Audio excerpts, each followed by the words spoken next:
part, though. Jonathan, so I'm speaking as a former Republican.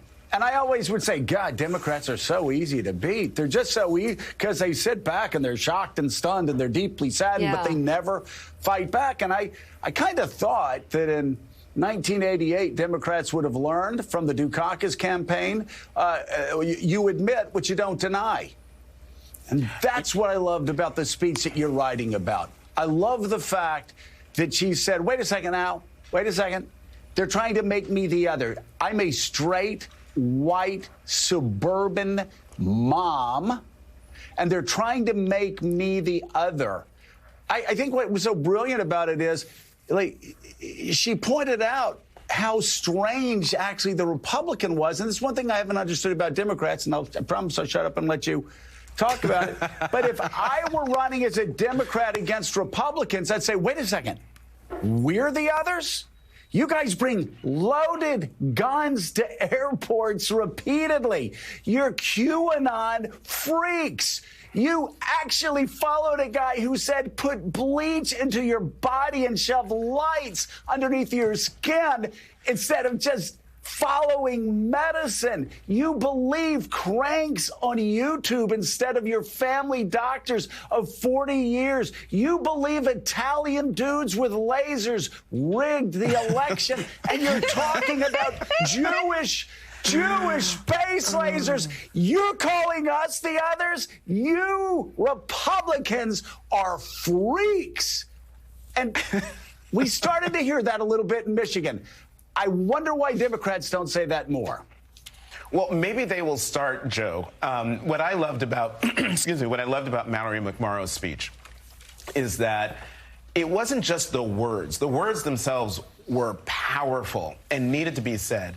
It was the fury behind what she was saying. When she practically roared straight, white, and Christian, I felt it in my soul because I've been waiting for someone like her, someone to say that, to reclaim their values, reclaim the moral high ground. I also think it was very important for her to not run away from her Christian identity, to say and push it back in their faces. You guys say you're the party of life and you are the party of moral values and you are the upright standing citizens. Say, no, I'm a Christian and I care about Black people. I care about LGBTQ people. I care about my neighbors. I care about my fellow Americans. And if more Mallory McMorrows get out there, more Ian Mackeys, who's in Missouri, more people like Governor Gavin Newsom, who I interviewed in February, who was saying the same thing, saying, Democrats, we know the playbook. We know what Republicans and conservatives are going to do. Let's fight them on their turf, which is why he is taking that Texas abortion law and using it to go after gun manufacturers.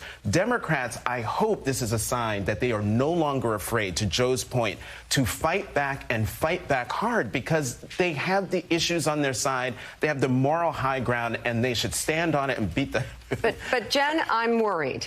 Because Democrats, I get so frustrated watching them respond to Republican trigger antics, like legislation in Florida about talking about sexuality. You can't talk about sexuality if you have a classroom of kids from kindergarten to third grade. Are you kidding me? And so you have people in Florida, and please don't mischaracterize this. I completely feel the pain of someone who feels infringed upon because of that law and feels like their truth might not be being recognized and wants to stand up and talk about that and be brought to tears. I totally validate and respect that, but that's not the response Democrats need to have in terms of fighting to win in the midterms. They're getting triggered by this law and letting it bring them down publicly instead of saying, what?